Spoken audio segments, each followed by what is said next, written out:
الحمد لله الحمد لله رب العالمين والصلاة والسلام على من لا نبي بعده أما بعد فأعوذ بالله من الشيطان الرجيم بسم الله الرحمن الرحيم يا أيها الذين آمنوا اتقوا الله ولتنظر نفس ما قدمت لغد واتقوا الله إن الله خبير بما تعملون ولا تكونوا كالذين نسوا الله فأنساهم أنفسهم أولئك هم الفاسقون لا يستوي أصحاب النار وأصحاب الجنة أصحاب الجنة هم الفائزون صدق الله مولانا العظيم قال النبي صلى الله عليه وسلم الدنيا يوم ولنا فيه صوم أو كما قال عليه الصلاة والسلام اللهم صل وسلم وبارك على آل سيدنا محمد النبي الكامل وعلى آلہ کمال نہایت لکمالک عدد کمالہ صلی اللہ علیہ وسلم۔ حضرات محترم معزز سامعین، اللہ رب العزت کا بے انتہا احسان ہے، کرم ہے کہ پروردگار عالم نے ہم لوگوں کو مسلمان بنایا، ایمان والا پیدا کیا اور سرکار دو عالم صلی اللہ علیہ وسلم کی امت کے اندر پیدا فرمایا۔ میرے دوستو، اللہ رب العزت نے ایک موقع کے اوپر ارشاد فرمایا، ایاک نعبد و ایاک نستعین، جس سے معلوم یہ ہو رہا ہے کہ ایک بندہ یہ کہہ رہا ہے کہ اے اللہ، ہم تیری ہی عبادت کرتے ہیں اور تجھ ہی سے مدد طلب کرتے ہیں۔ بندہ مومن جب اللہ کا عبادت کرتے ہیں تو ایک مسلمان کو چاہیے کہ اسے معلوم کرے وہ عبادت کسے کہتے ہیں۔ بعض مسلمانوں سے پوچھئے گا کہ عبادت کسے کہتے ہیں، وہ کہیں گے نماز پڑھنا، روزہ رکھنا، زکوٰۃ دینا، حج کرنا، یہ ساری چیزیں عبادت ہے۔ میرے دوستو، یہ عبادت ہے، لیکن عبادت اسے کہتے نہیں ہیں۔ یہ تو ہمارے ظاہری اعضاء عبادت کر رہے ہیں۔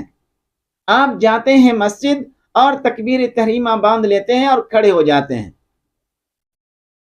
یہ آپ کے سارے اعضاء جھک رہے ہیں، جبکہ آپ اللہ تبارک و تعالیٰ سے کہہ رہے ہیں کہ ایاک نعبد، اے پروردگار عالم، ہم تیری ہی عبادت کرتے ہیں۔ یہ تیری ہی عبادت جو کرتے ہیں تو عبادت کے بارے میں جانیں گے یا نہیں جانیں گے کہ عبادت کسے کہتے ہیں اور عبادت کی کتنی قسمیں ہیں؟ اجر و ثواب کے اعتبار سے، مرتبے کے اعتبار سے، رتبے کے اعتبار سے عبادت کی کتنی قسمیں ہو سکتی ہے؟ میرے دوستو، آج پوری دنیا کے اندر مسلمان عبادت کرتے ہیں اور کرنی بھی چاہیے۔ مسلمان سرکار دو عالم صلی اللہ علیہ وسلم سے محبت کرتے ہیں اور کرنی بھی چاہیے۔ قل اطیعوا اللہ و اطیعوا الرسول، کہ یہ بندہ مومن اللہ کی اطاعت کرتے ہیں اور سرکار دو عالم صلی اللہ علیہ وسلم کی اطاعت کرتے ہیں، یہی تو عبادت ہے۔ میرے دوستو، عبادت کسے کہتے ہیں وہ سمجھنا پڑے گا۔ آج ہم لوگ عبادت کرتے ہیں، مزہ نہیں آتا ہے، کیونکہ ہم عبادت کرتے ہیں لیکن عبادت کو سمجھتے نہیں ہیں کہ عبادت کہتے کسے ہیں۔ جب تک وہ سمجھیں گے نہیں کہ عبادت کسے کہتے ہیں اور عبادت کی کتنی قسمیں ہو سکتی ہے رتبے اور مرتبے کے حساب سے، اس وقت تک آپ کو مزہ نہیں آئے گا۔ چاہے آپ خانہ کعبہ کے اندر ہی نماز کیوں نہیں پڑھیں، آپ کو مزہ نہیں آئے گا، کیونکہ آپ سمجھے ہی نہیں کہ عبادت کہتے کسے ہیں، اور آپ سمجھے ہی نہیں کہ پروردگار عالم نے ہمیں دنیا کے اندر بھیجے کیوں ہیں۔ دنیا کے اندر بھیجنے کا کچھ مقصد ہوگا یا نہیں ہوگا؟ بھائی، آپ دکان کھولتے ہیں تو دکان کھولنے کا کوئی نہ کوئی مقصد ہے یا نہیں ہے؟ بڑی بڑی بلڈنگیں بناتے ہیں، کوئی نہ کوئی مقصد ہے یا نہیں ہے؟ پروردگار عالم نے اس دنیا کو بنایا اور پھر اس کے اندر انسان کو بسایا اور نسل انسانی کو آگے بڑھایا، تو اس کا کوئی نہ کوئی مقصد تو ہوگا یا نہیں ہوگا؟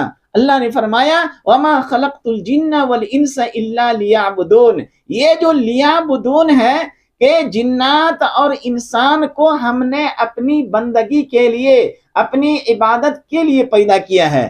اب ایک بندے مومن، ایک انسان اللہ کی عبادت تو کرتا ہے، نماز بھی پڑھتا ہے، رمضان کا مہینہ آ جائے تو روزہ بھی رکھتا ہے، اور حج کا مہینہ آ جائے تو حج بیت اللہ بھی کرتا ہے، اور گاہے بگاہے درمیان میں عمرہ بھی کرتے رہتے ہیں، لیکن اس مسلمانوں کو معلوم نہیں ہے کہ عبادت کہتے کسے ہیں۔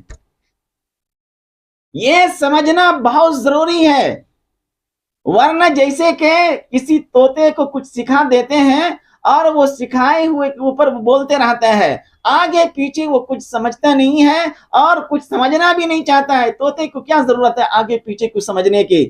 لیکن انسان کو اللہ تبارک و تعالیٰ نے عقل سلیم دیا ہے، سوچنے سمجھنے کی صلاحیت دی ہے۔ آپ نماز پڑھتے ہیں، نماز اللہ کی عبادت ہے اور محترم بشان عبادت ہے، لیکن عبادت کہتے کسے ہیں یہ ہمیں معلوم نہیں ہے، جس کی وجہ سے ہم نماز پڑھتے ہیں تو نماز کے اندر جو کیفیت ہونی چاہیے وہ نہیں ہوتی ہے، نماز کے اندر جتنی اجر و ثواب ہونی چاہیے وہ نہیں ہوتی ہے، نماز سے جو انعامات ملنی چاہیے وہ ہمیں نہیں ملتا ہے۔ رمضان مبارک کا مہینہ آ جائے، ہم روزہ رکھتے ہیں، یہ سمجھتے ہیں کہ روزہ رکھنا عبادت ہے، اللہ کا حکم ہے اور بہت بہترین عبادت ہے، ہم کرتے رہتے ہیں، لیکن ہم سمجھتے نہیں ہیں کہ عبادت کہتے کسے ہیں۔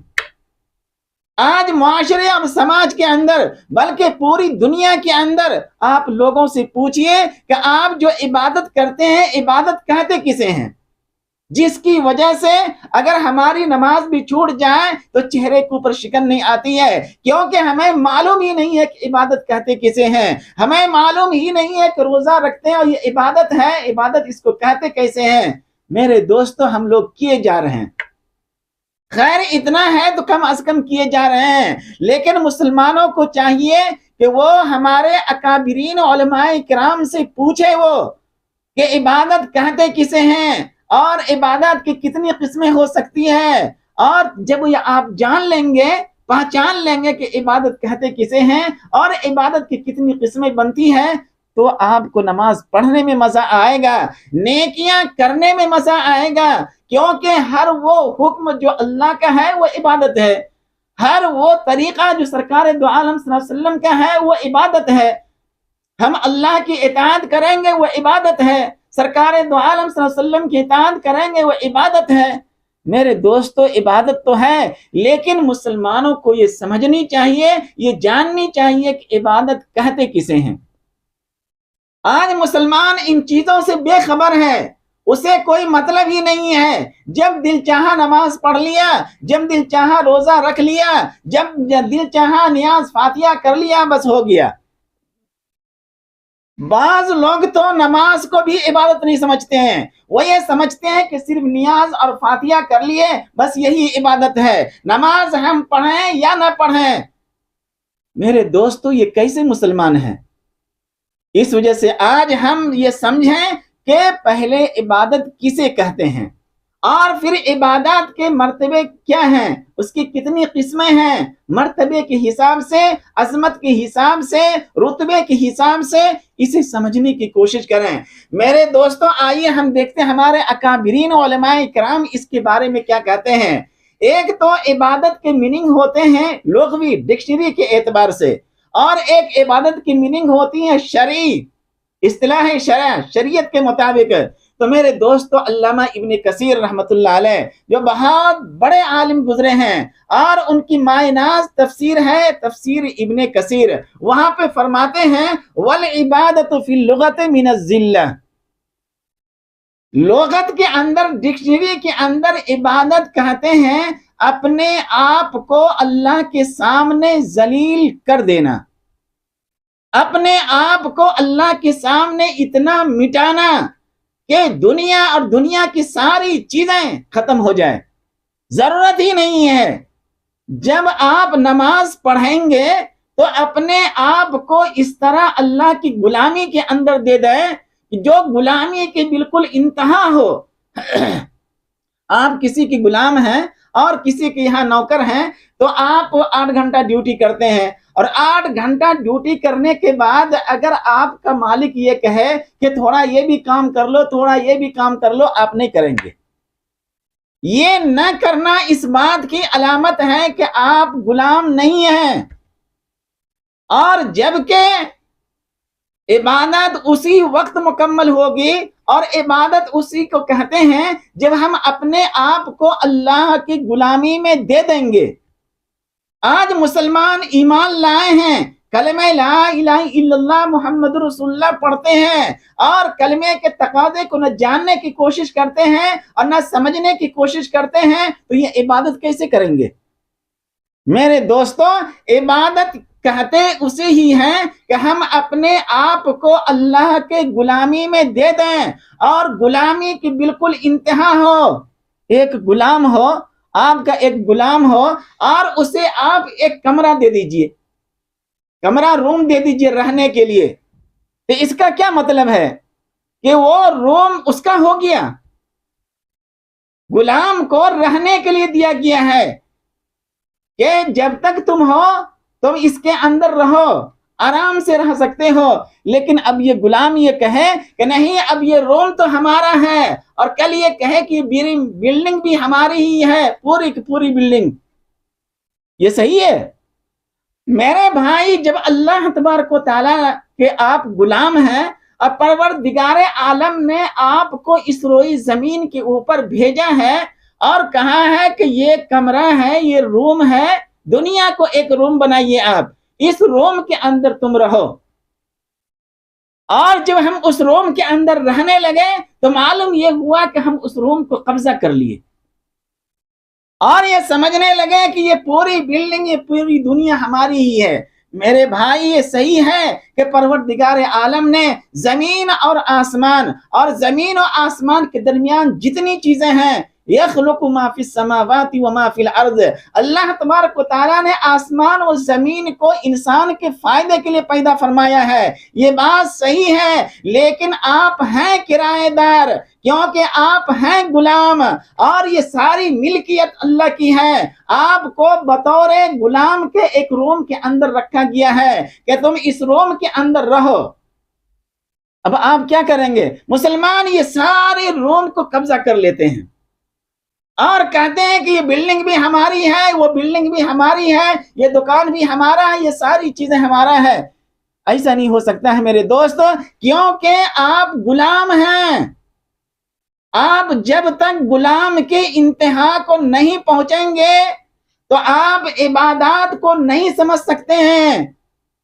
جب اللہ تبارک و تعالیٰ نے 5 وقت کی نماز فرض کیا، اب ہم 5 وقت کی نماز پڑھ لیتے ہیں، جبکہ سرکار دو عالم صلی اللہ علیہ وسلم کی مشہور حدیث ہے کہ ایک دیہات کے آدمی آیا تھا، اور سرکار دو عالم صلی اللہ علیہ وسلم، وہ پوری تفصیل حدیث کی، اس کا مفہوم یہ ہے کہ وہ پوچھ رہے تھے کہ اللہ کے رسول صلی اللہ علیہ وسلم ہم کیا کریں گے؟ تو سرکار دو عالم صلی اللہ علیہ وسلم نے فرمایا تھا وہاں پہ کہ تم نماز پڑھ لینا اور فرائض کو ادا کر لینا، 5 وقت کی نماز پڑھنا، اور اس کے علاوہ کچھ نفلی نمازیں اگر پڑھ لو تو یہ تمہارے لیے بہتر ہے۔ اسی طرح ترتیب وار آپ صلی اللہ علیہ وسلم اس کو سمجھاتے رہے۔ انہوں نے کہا، اے اللہ کے رسول صلی اللہ علیہ وسلم، ہم فرائض کو ادا کریں گے، لیکن ہم جو نوافل وغیرہ ہیں اس کا ہم وعدہ نہیں کرتے ہیں۔ کس نے کہا؟ اس صحابی نے جو دیہات کے رہنے والے تھے، اور پوری وہ تفصیلات ہے، اس تفصیلات کے اندر ہم جانا نہیں چاہتے ہیں۔ ہم یہ بتانا چاہتے ہیں کہ عبادت کہتے ہی اسے ہیں جو اپنے آپ کو مکمل غلامی کے انتہا کے اندر دے دے۔ کیا فرمایا؟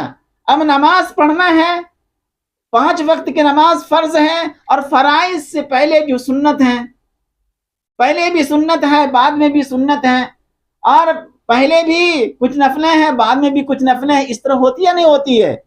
تو ہم لوگ کیا کرتے ہیں؟ 5 دفعہ فرائض پڑھے اور مسجد سے نکلتے بنے۔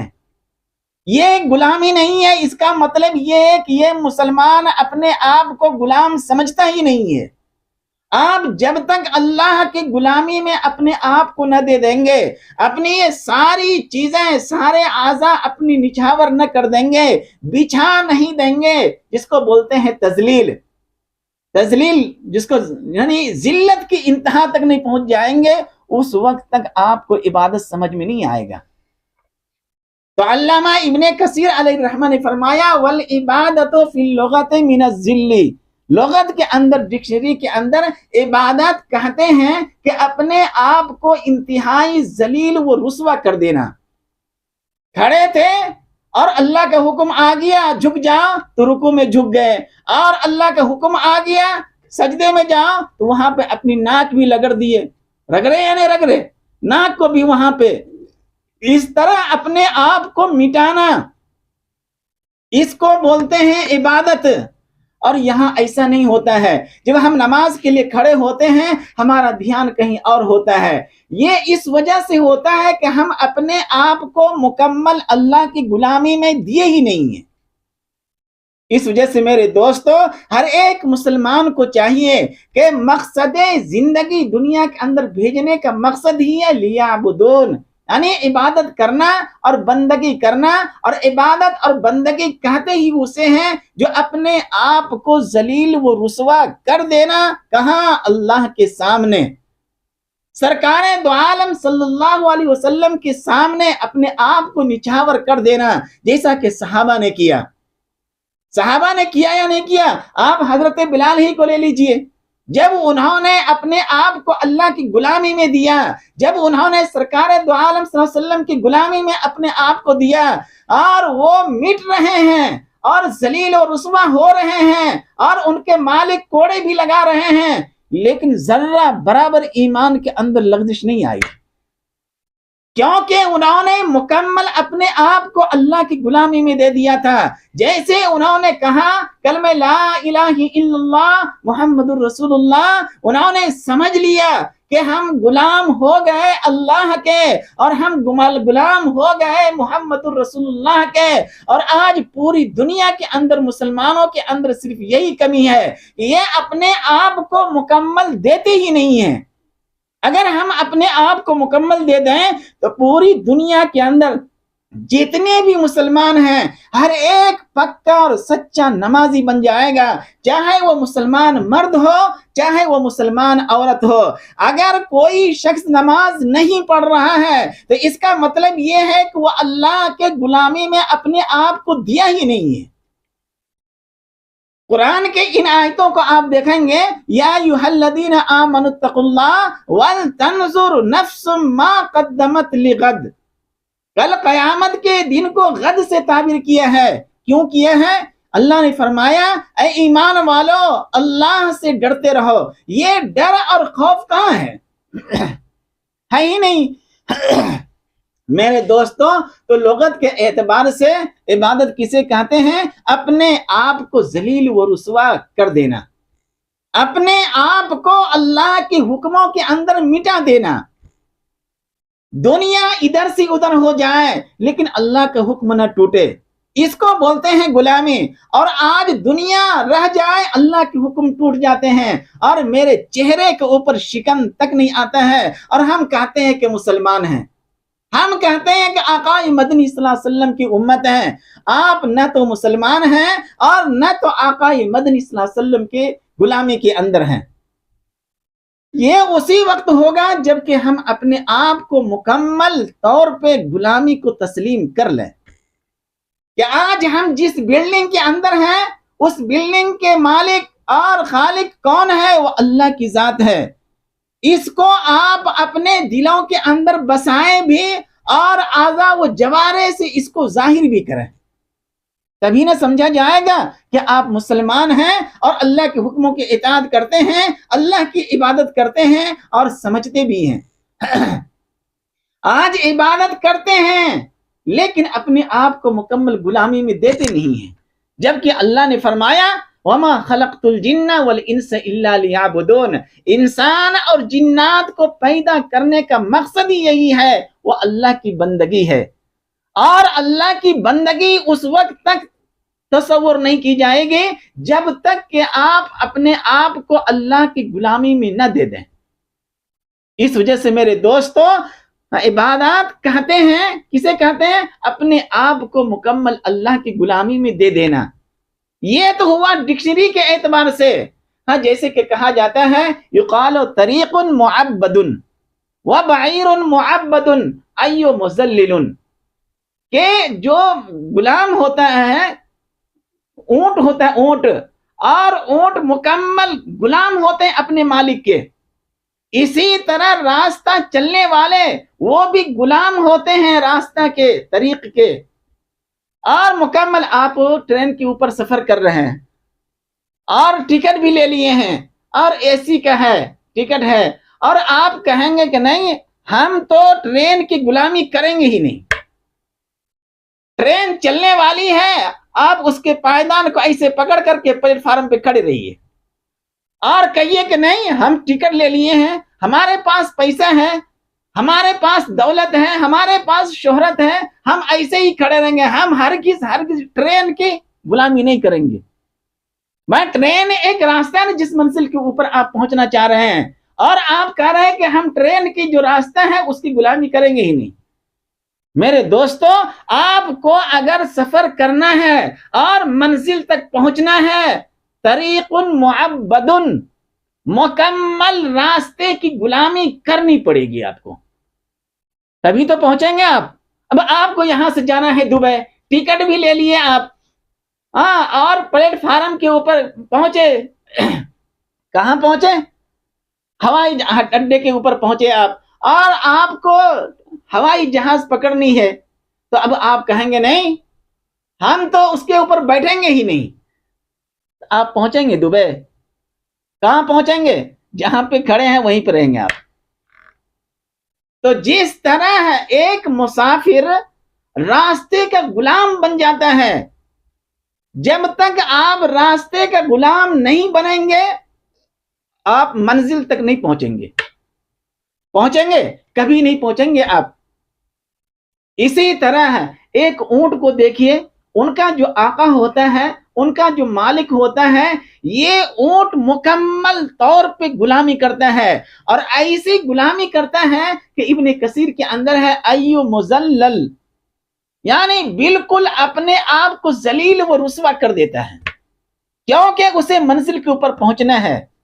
تو میرے دوستو، ایک انسان کو بھی چاہیے اگر وہ عبادت کرتا ہے تو اللہ کی مکمل غلامی کرے، وہ مکمل ہر موڑ کے اوپر ایک انسان ہے اگر مکمل غلام ہے اس کا، ان کا اللہ کا مکمل غلام ہے اور سرکار دو عالم صلی اللہ علیہ وسلم کا مکمل غلام ہے، تو ہمارا یہ لباس کیسی ہونی چاہیے؟ کیونکہ آپ نے غلامی کو قبول کیا ہے، کلمہ لا الہ الا اللہ محمد رسول اللہ صلی اللہ علیہ وسلم، یعنی محمد الرسول اللہ کے ذریعے سے اللہ کے رسول صلی اللہ علیہ وسلم کی غلامی کو آپ نے قبول کیا ہے۔ جب قبول کر لیے، آپ سمجھ گئے کہ بھائی ہم آقای مدنی صلی اللہ علیہ وسلم کے غلام ہیں، پروردگار عالم کے ہم غلام ہیں، تو اب آپ دیکھیے کہ آپ کا لباس کیسا ہے۔ اگر آقا کے طریقے کے مطابق ہے تو آپ غلام ہیں۔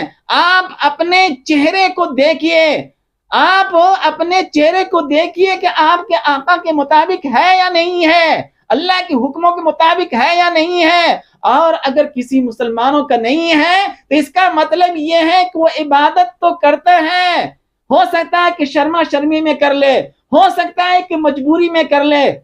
مجبوری میں جو عبادت کی جاتی ہے وہ عبادت ہرگز نہیں ہے۔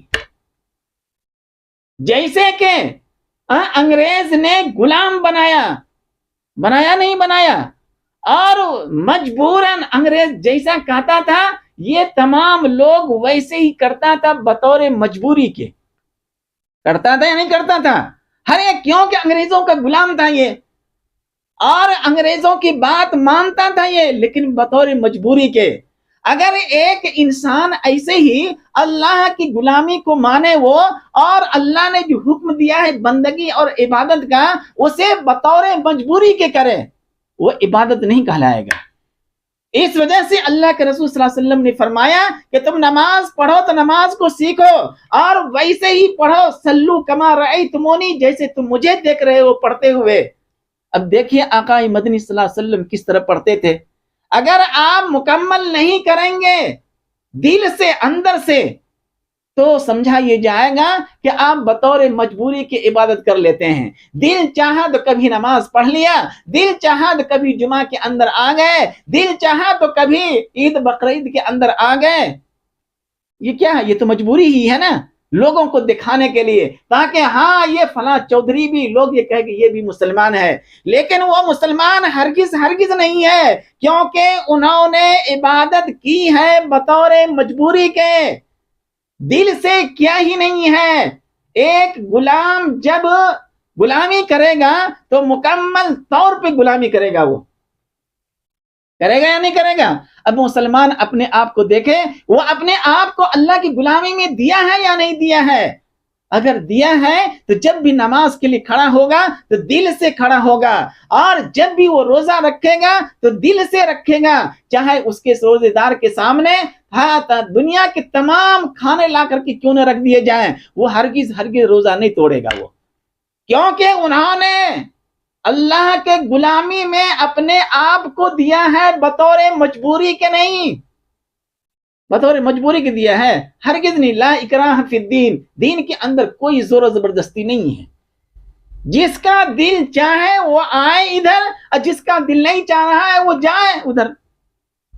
اللہ تبارک و تعالیٰ نے کسی کو مجبور نہیں کیا ہے. ہاں، نبیوں کو بھیج کر کے بتا دیا اپنے بندوں کو کہ تمہیں میری غلامی کرنی ہی پڑے گی.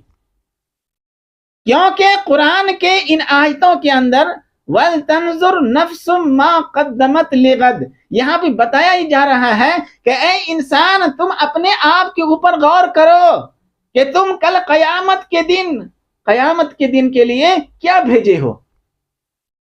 بھائی آپ پردیس میں ہیں، دبئی میں رہتے ہیں آپ، اور دبئی کے اندر آپ رہ کر کے جتنے بھی پیسے آپ کما رہے ہیں تو اس کو آپ اپنے ملک، اپنے بال بچوں کے لیے بھیجیں گے یا نہیں بھیجیں گے؟ اور کیسے بھیجتے ہیں آپ؟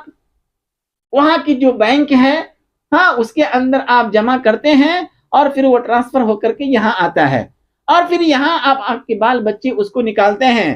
ویسے ہی جو آپ غلامی کے اندر عبادت کریں گے غلام بن کر کے، تو وہ عبادت ٹرانسفر ہوگا آخرت کے لیے.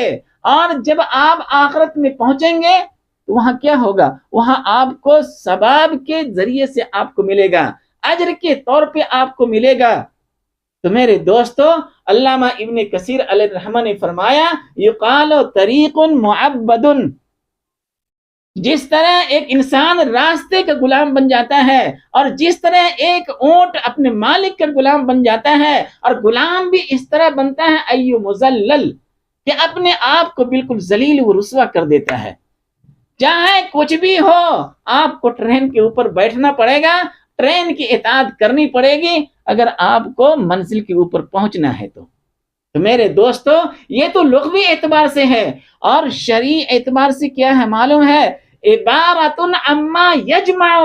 علامہ ابن کثیر کہہ رہے ہیں عبادت اسے کہتے ہیں جس کے اندر 3 چیزیں جمع ہو جائیں.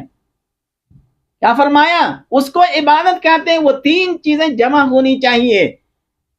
نماز پڑھ رہے ہیں لیکن 3 چیزیں جمع نہیں ہیں، وہ عبادت ہے ہی نہیں، وہ تو صرف دکھاوا ہے، وہ تو صرف ریاکاری ہے. وہ عبادات آپ کے چہرے کے اوپر مار دی جائیں گے، اور ایسی عبادت کو اللہ قبول نہیں کریں گے. شریعت کے اندر اس کا جو مطلب ہے عبادت کا جو میننگ ہے، علامہ ابن کثیر علیہ الرحمہ نے سمجھا دیا امت کو. فرمایا کہ عبارت عما یجمع، کہ 3 چیزیں اس کے اندر جمع ہو. عبادت کے اندر کتنی چیزیں؟ 3 چیزیں. اور وہ 3 چیزیں کیا ہیں؟ کمال المحبت والخضوع والخوف، یعنی محبت بھی ہو، اور خشوع و خضوع بھی ہو، اور ڈر اور خوف بھی ہو. یہ 3 چیزیں جب جمع ہو جائیں گے تو اسے کہتے ہیں عبادت. نماز پڑھ رہے ہیں ہم، اللہ سے محبت نہیں ہے. نماز پڑھ رہے ہیں ہم، سرکار دو عالم صلی اللہ علیہ وسلم سے محبت نہیں ہے. اگر سرکار دو عالم صلی اللہ علیہ وسلم سے محبت ہوتی تو آپ کا چہرہ بھی ویسے ہی ہوتا جیسے آپ صلی اللہ علیہ وسلم کا چہرے مبارک ہے.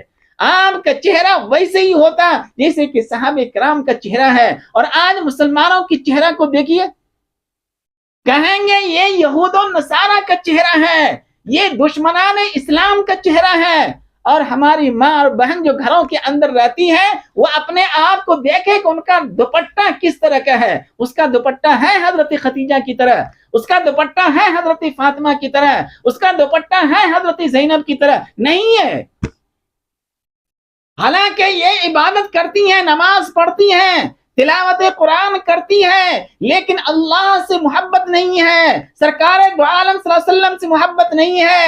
ایسی تلاوت جو عبادت سمجھ کر کے آپ کر رہے ہیں اللہ تبارک و تعالیٰ قبول نہیں کریں گے، آپ کے چہرے کے اوپر مار دیں گے.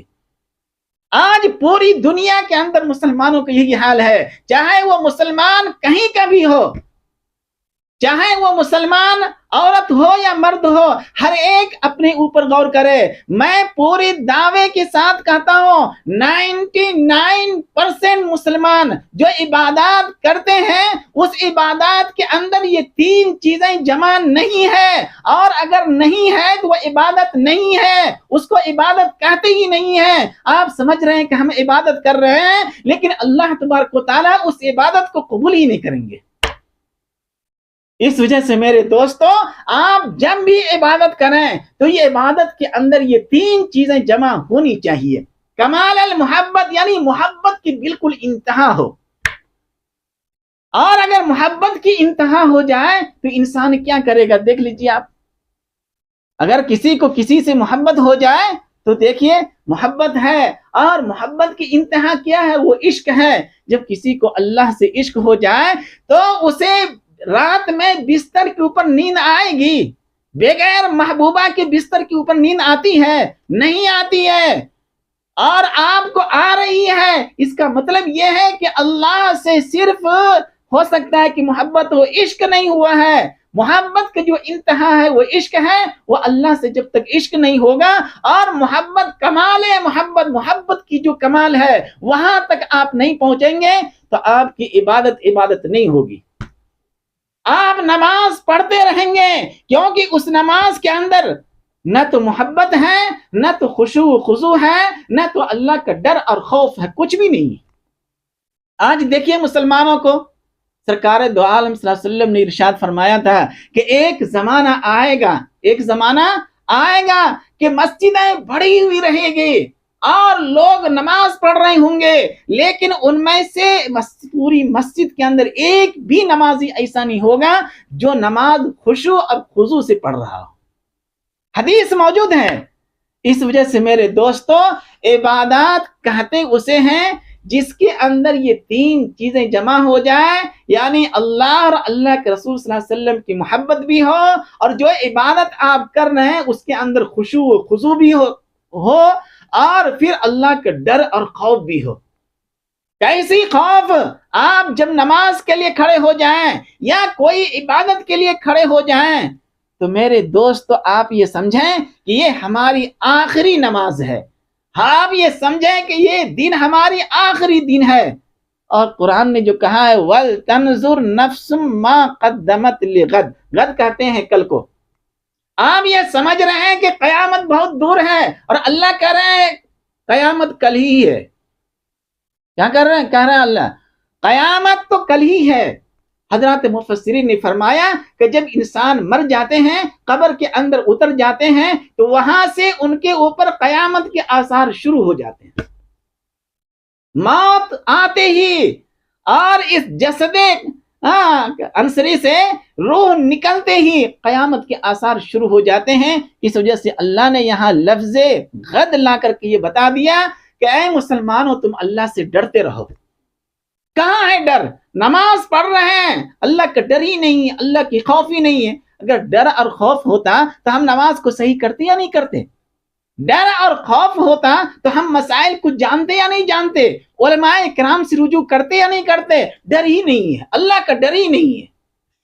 میرے دوستو، جس طرح اللہ تبارک و تعالی غفور الرحیم ہے میرے دوستو، ویسے ہی اللہ کی ذات جبار بھی ہیں اور قہار بھی ہیں. ذل انتقام لینے والی ذات بھی ہے وہ. اس وجہ سے ڈر اور خوف رہنی چاہیے مسلمانوں کے اندر، کس کا؟ اللہ کا۔ جب تک ڈر اور خوف نہیں ہوگا اور خشوع خضوع نہیں ہوگا، وہ بھی کمال کی، کمال محبتی، یعنی محبت کی جو کمال ہے، کمال الخشوع و کمال الخوف، یعنی خوف کا جو انتہا ہوتی ہے، ڈر کی جو انتہا ہوتی ہے، جس کے اندر کبھی بھی انسان کے ہارٹ اٹیک ہو جاتے ہیں ڈر کے مارے، یعنی اس سے بھی زیادہ اللہ کا ڈر اور خوف ہو۔ تو میرے دوستو، آپ سمجھ گئے ہوں گے کہ عبادت کے کیا میننگ ہے؟ اپنے آپ کو اللہ کی غلامی میں دے دینا، ڈکشنری کے اعتبار سے اور شریعت کے اعتبار سے، وفی الشرع عبارۃ عما یجمع، یعنی تین چیزیں جمع ہو جائے گی تو آپ کی عبادت ہوگی۔ آ رہی بات سمجھ میں؟ اس وجہ سے میرے دوستو، پوری دنیا تک یہ پیغام پہنچا دیجئے، اگر آپ عبادت کر رہے ہیں اور کرنی بھی چاہیے، اور آپ کہہ رہے ہیں ایاک نعبد، اے اللہ ہم تیری ہی عبادت کرتے ہیں، تو عبادت اسی وقت مکمل ہوگی جب کہ یہ تین چیزیں آپ کے اندر جمع ہو جائے، اللہ کی محبت، اللہ کے رسول صلی اللہ علیہ وسلم کی محبت، اور اس عبادت کے اندر خشوع اور خضوع، اور پھر اللہ کا خوف دلوں کے اندر۔ آئے گی یا نہیں آئے گی؟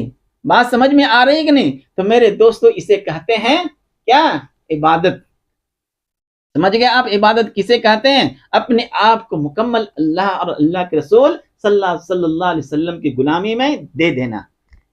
دیں گے یا نہیں دیں گے؟ جب تک آپ دیں گے نہیں، اس وقت تک آپ لوگ عبادت کرتے ہیں، اللہ سے دعائیں بھی مانگتے ہیں، خانہ کعبہ میں، حتیم کعبہ میں بیٹھ کر کے نماز پڑھتے ہیں اور دعائیں کرتے ہیں، وہ دعا کہاں سے قبول ہوگی؟ وہ آج دعا ہو رہی ہے نہیں ہو رہی ہے؟ کہ جہاں جہاں مسلمان اے اللہ ذلیل و رسوا ہو رہے ہیں، کفار کے ہاتھوں میں، مشرکین کے ہاتھوں میں، تو اے اللہ اسے، اس کے اوپر رحم فرما، کرم فرما۔ دعائیں ہو رہی ہے کہ نہیں ہو رہی ہے؟ لیکن دعائیں عبادات کے بعد ہم جو کر رہے ہیں، ہماری عبادت ہی قبول نہیں ہو رہی ہے، کیونکہ عبادت کے اندر یہ تین چیزیں جمع ہی نہیں ہو رہی ہے۔ تو میرے دوستو، یہ تھی عبادت کی باتیں، سمجھ گئے آپ؟ عبادت کریں گے اللہ کی غلامی میں اپنے آپ کو مکمل دینے کے بعد، سرکار دو عالم صلی اللہ علیہ وسلم کی طریقہ اور سنت کو فالو کریں گے، اپنے آپ کو مکمل آقائے مدنی صلی اللہ علیہ وسلم کی غلامی میں دینے کے بعد۔ آج دیکھیے مسلمان چلتے ہیں روڈوں کے اوپر، معلوم ہوتا ہے کہ وہ اللہ کے غلام ہے، معلوم ہوتا ہے یہ لوگ تو ایسے ہی جیسے کہ غیر کیا کہ پوجا کر لیتے ہیں، کرتے ہیں نہیں کرتے ہیں، ویسے ہی مسلمان سمجھتے ہیں کہ ہم بھی ویسے ہی جا کر کے اللہ اکبر، نہ نیت کیے، نہ کچھ کیے، نہ کچھ بھی نہیں، بس سیدھا آ کر کے کھڑے ہو گئے۔ میرے دوستو، آپ اپنے عبادات کے اندر ان تین چیزوں کو جمع کریں گے تبھی آپ کی عبادت ہوگی، کریں گے نا انشاءاللہ۔ اب آئیے آپ یہ کہ عبادات کی کتنی قسمیں ہیں۔ عبادات کی مختصر انداز میں آپ دیکھیے گا، مسلم شریف کے اندر، بخاری کے اندر وہاں ملے گا، عبادات کی دو قسمیں ہیں۔ ایک ہوتا ہے عبادات کی دو قسمیں، پہلی قسم یہ کہ جو مکان کے بدلنے سے، جگہ کی بدلنے سے، جہاں پہ ہم نماز پڑھ رہے ہیں، جہاں پہ ہم اللہ کی عبادت کر رہے ہیں، تو مکان کے بدلنے کے ساتھ ساتھ مرتبے کے اعتبار سے بھی بدلتی رہتی ہے، اجر و ثواب کے اعتبار سے بھی بدلتی رہتی ہے، اور کبھی کبھی زمانے کے لحاظ سے بھی بدلتی رہتی ہے اجر و ثواب میں۔ کیسے؟ آپ دیکھیں، ایک مثال دیتا ہوں میں، حدیث ہے، حضرت انس رضی اللہ تعالی عنہ راوی ہیں۔ کون ہے؟ حضرت انس۔ وہ روایت کرتے ہیں کہ سرور کونین صلی اللہ علیہ وسلم نے ارشاد فرمایا، اگر ایک شخص تنہا اپنے گھر میں نماز پڑھے تو اس کو کتنے نماز پڑھنے کا ثواب ملے گا؟ ایک ہی نماز پڑھنے کا ثواب ملے گا، ملے گا نہیں ملے گا؟ اور وہی شخص محلے کے مسجد میں چلے جائے تو اجر و ثواب بڑھے گا یا نہیں بڑھے گا؟ بڑھتا چلا جائے گا۔ اور اسی طرح وہ جامع مسجد میں پہنچ جائے، 500 نماز پڑھنے کا ثواب ملے گا، ملے گا نہیں ملے گا؟ اسی طرح آپ جگہ بدلتے رہیے، آپ چلے جائیے مسجد اقصی، نماز ایک ہی ہے، وہی نماز ہم گھر کے اندر پڑھے ایک ہی نماز پڑھنے کا ثواب ملا، محلے کے مسجد میں گئے 25 نماز پڑھنے کا ثواب ملا، جائیں مسجد کے اندر گئے 5 نماز پڑھنے کا ثواب ملا، اور آپ چلے جائیے مسجد اقصی، بیت المقدس کے اندر چلے جائیے، آپ جگہ بدل رہی ہے تو اجر و ثواب کے اندر تبدیلی ہو رہی ہے نہیں ہو رہی ہے؟ آپ مسجد اقصی پہنچے تو وہاں وہی نماز ہے، نماز وہی ہے، لیکن مسجد اقصی کے اندر ہم پڑھ رہے ہیں تو 50,000 نماز پڑھنے کا ثواب ملے گا۔ کہاں؟ مسجد اقصی کے اندر 50,000۔ ہاں، طبرانی کے اندر حدیث موجود ہے، اور بعض علماء کرام نے فرمایا ہے کہ 25,000، لیکن موجم الکبیر للطبرانی کے اندر جو حدیث ہے وہاں پہ ہے 50,000۔ ہاں، صفحہ حدیث نمبر 706،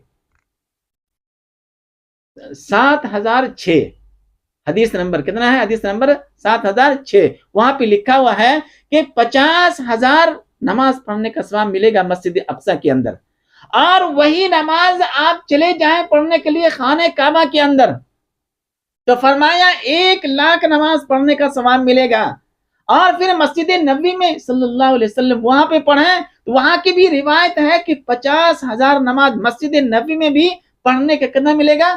50,000۔ اس وجہ سے بعض علماء کرام نے فرمایا کہ مسجد نبوی میں 50,000 ایک نماز پڑھنے کا ثواب ملتا ہے، اور مسجد اقصی کے اندر 25,000۔ لیکن موجم طبرانی کی جو حدیث ہے وہاں پہ مسجد نبوی کے اندر بھی 50,000 اور مسجد اقصی کے اندر بھی 50,000 کی روایت موجود ہے، اور روایت کرنے والے حضرت انس رضی اللہ تعالی عنہ راوی ہیں۔ آ رہی بات سمجھ میں؟ تو معلوم یہ ہوا کہ مکان کے بدلنے سے، جگہ کے بدلنے سے تو اس کا رتبہ کیا ہوتا ہے؟ بڑھ جاتا ہے، اجر و ثواب ان کی بڑھ جاتی ہے۔ تو معلوم یہ ہوا عبادت کی کتنی قسمیں ہیں؟ 2 قسمیں۔ ایک قسم مکان اور جگہ بدلنے کی وجہ سے ان کا رتبہ بدل جاتا ہے، اور ایک زمانے کے بدلنے سے بھی اس کا رتبہ بدل جاتا ہے۔ مکان کے بدلنے سے ایک روایت اور ہے، حضرت سہل بن حنیف رضی اللہ تعالی عنہ، وہ فرماتے ہیں آپ صلی اللہ علیہ وسلم نے فرمایا کہ جو شخص گھر میں وضو کرے، حدیث ہے، جو شخص ابن ماجہ کے اندر حدیث ہے، وہ جو شخص گھر کے اندر وضو کرے اور نماز کہاں آ کر کے پڑھے؟ مسجد قباء کے اندر۔ مسجد قباء مدینہ منورہ کے اندر ہے۔ سرکار دو عالم صلی اللہ علیہ وسلم نے ارشاد فرمایا، راوی سہل بن حنیف رضی اللہ تعالی عنہ راوی ہیں، وہ بیان کر رہے ہیں، ابن ماجہ کے اندر حدیث موجود ہے 1412 حدیث نمبر، وہاں پہ کہہ رہے ہیں کہ گھر کے اندر وضو کرے اور مسجد قباء کے اندر آ کر کے نماز پڑھے۔ کہاں؟ مسجد قباء میں۔ تو اللہ کے رسول صلی اللہ علیہ وسلم نے فرمایا کہ ایک حج اور ایک عمرہ کرنے کا ثواب ملے گا تمہیں۔ دیکھیے، جگہ بدل رہی ہے، مکان بدل رہا ہے، تو مرتبے اور رتبے بھی بدل رہے ہیں۔ بدل رہے کہ نہیں بدل رہے ہیں؟ یہ تو پہلی قسم ہوئی۔ دوسری قسم زمانے کی بدلنے کی وجہ سے، فرمایا کہ ایک شخص ایک عام دن میں روزہ رکھے، جیسے آج کل ہے عام دن ہے، روزہ رکھے تو ایک روزہ رکھیں گے تو ایک ہی روزہ رکھنے کا ثواب ملے گا، اور وہی انسان رمضان مبارک کے اندر روزہ رکھے، کیا رمضان مبارک کے اندر روزہ رکھیں گے تو اس کا اجر و ثواب بڑھے گا یا نہیں بڑھے گا؟ جبکہ ایک نفل نماز پڑھتے ہیں تو 70 نفل نماز پڑھنے کا ثواب ملتا ہے کہ نہیں ملتا؟ فرائض کے برابر ثواب ملتا ہے، اور ایک فرض پڑھیں گے تو 70 فرائض پڑھنے کا ثواب ملے گا۔ ایک نفل پڑھتے ہیں رمضان کے اندر تو فرائض کے برابر فرض جو ادا کرتے ہیں اس کا جو اجر و ثواب ہے اس حساب سے نفل کا ثواب ملتا ہے۔ تو دیکھیے آپ زمانے کے لحاظ سے بدل رہی ہے نہیں بدل رہی ہے؟ اسی طرح آپ دیکھیں گے کہ کبھی کبھی ایسا ہوتا ہے، جیسے کہ حضرت ابو قتادہ رضی اللہ تعالی عنہ راوی ہیں، وہ بیان کرتے ہیں، مسلم شریف کے اندر حدیث موجود ہے 1162 حدیث نمبر ہے، وہاں پہ حضرت ابو قتادہ رضی اللہ تعالی عنہ راوی ہیں، وہ بیان کر رہے ہیں کہ زمانے کے بدلنے سے بھی رتبے اور مرتبے کے اندر تبدیلی آتی ہے۔ کس میں؟ عبادت کے اندر۔ وہ فرماتے ہیں کہ اگر ایک شخص عام دنوں کے اندر روزہ رکھے اور ایک شخص جو ہے 9 ذی الحجہ کے دن روزہ رکھے، 9 ذی الحجہ آتا ہے نا، 9 ذی الحجہ کو روزہ رکھے، تو حضرت ابو قتادہ رضی اللہ تعالی عنہ وہ بیان کرتے ہیں کہ اس کے گزرے ہوئے جو زمانہ ہے، گزرا ہوا جو سال ہے، اس میں جو گناہ ہے، گناہ صغیرہ، اللہ تبارک و تعالیٰ معاف کر دیں گے۔ ایک دوسری روایت ہے جس کے اندر یہ موجود ہے کہ اللہ تبارک و تعالیٰ اگر کوئی شخص 9 ذی الحجہ زمانہ 9 ذی الحجہ کو روزہ رکھے تو اللہ تبارک و تعالیٰ اس کے 1 سال اگلے اور 1 سال پچھلے، آگے اور پیچھے 1 سال گناہ صغیرہ اللہ تبارک و تعالیٰ معاف کر دیتے ہیں۔ آ رہی بات سمجھ میں؟ جس سے معلوم یہ ہوتا ہے کہ عبادت کی کتنی قسمیں ہیں؟ 2 قسمیں ہیں۔ ایک قسم وہ ہے جو مکان کے بدلنے کے ساتھ ساتھ رتبے کے اعتبار سے بدلتی رہتی ہے، اسی طرح دوسری قسم ہے زمانے کے بدلنے کی وجہ سے، تو وہ بھی اجر و ثواب بدلتی رہتی ہے، جیسے کہ رمضان کا روزہ ہے، جیسے کہ 9 ذی الحجہ کا روزہ ہے، جیسے کہ محرم الحرام 9 اور 10 کا روزہ ہے۔ تو اس کے اندر اگر روزہ رکھا جائے تو وہ زمانے کے حساب سے، اگر کوئی شخص کہے گا کہ نہیں ہم آج رکھ لیتے ہیں عاشورہ محرم کا روزہ، تو یہ صحیح ہوگا؟ نہیں ہوگا۔ جب وہ زمانہ آئے گا، عاشورہ محرم جب آئے گا، اس دن آپ روزہ رکھیں گے تو اس کا اجر و ثواب بڑھ جائے گا۔ 9 ذی الحجہ جب آئے گا، جب وہ زمانہ آئے گا، وہ دن آئے گا، وہ مہینہ آئے گا ذی الحجہ کا، اور اس ذی الحجہ کے اندر 9 ذی الحجہ آئے گا، تو اس دن اگر آپ روزہ رکھیں گے تو اس کا جو اجر و ثواب ہے وہ بڑھتی چلی جائے گی۔ میرے دوستو، اسی طرح محرم الحرام ہے، عام نفل ہے، اور رمضان کا نفل ہے، اور اسی طرح عام نفلی نماز ہے۔ ایک ہے دین کا نماز، دن میں نفل نماز پڑھتے ہیں، اور ایک ہے رات میں نفلی نماز پڑھنا۔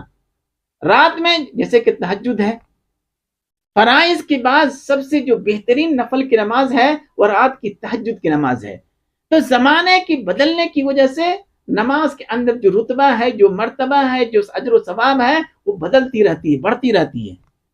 تو ہم لوگ اس کا بھی خیال رکھیں، عبادات کسے کہتے ہیں اسے بھی جاننے کی کوشش کریں، اور پھر عبادات کی کتنی قسمیں ہیں، مرتبے کے اعتبار سے میں نے 2 قسمیں کی ہے، اس کی ایک زمانے کے حساب سے بدلتی رہتی ہے، اور ایک مکان کی جگہ بدلنے سے بھی وہ بدلتی رہتی ہے، اور اس کی بہت ساری تفصیلات ہیں۔